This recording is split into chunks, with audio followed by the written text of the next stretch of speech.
I take out a piece of notebook paper and start writing in English, and it feels like breathing after being underwater.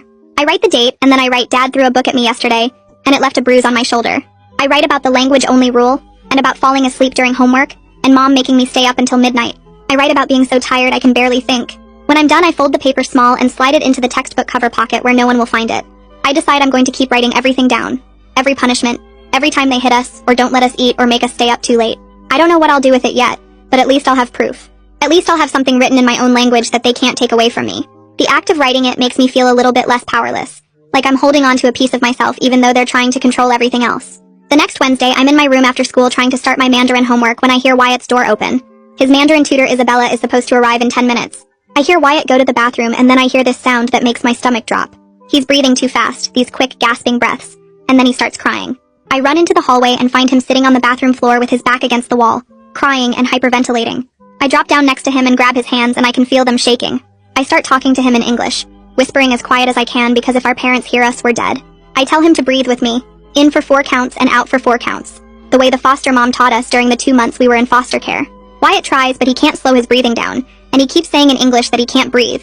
He can't do this anymore.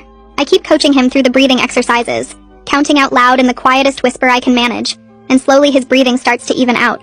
His face is red and wet with tears and snot, and I use toilet paper to help him clean up. The doorbell rings, and I know that's Isabella arriving for his lesson, and Wyatt's eyes go wide with panic. I tell him it's okay. Just get through this one lesson, and I help him stand up, even though his legs are shaky.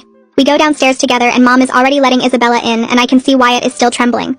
Isabella sets up her materials at the dining room table like always, but when she looks at Wyatt, her expression changes. His eyes are still red and puffy, and his hands won't stop shaking. Mom and Dad are standing in the doorway watching the lesson like they always do, but I see Isabella glance at them and something shifts in her face. She starts the lesson in Mandarin, asking Wyatt simple questions, but she keeps looking at him with this concerned expression. Every few minutes she glances toward the doorway where our parents are standing, and I can tell she's seeing something she doesn't like. Wyatt is trying to focus, but his voice keeps shaking when he answers her questions.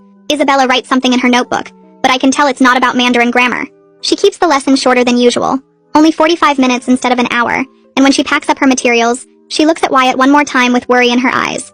After she leaves, I wonder if she might actually help us, if she might be someone who would do something instead of just looking away like most adults do.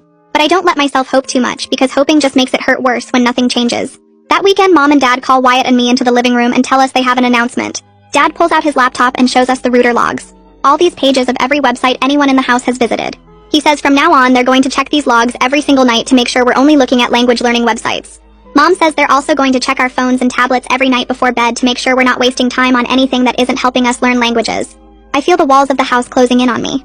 Every possible way to reach the outside world is being cut off.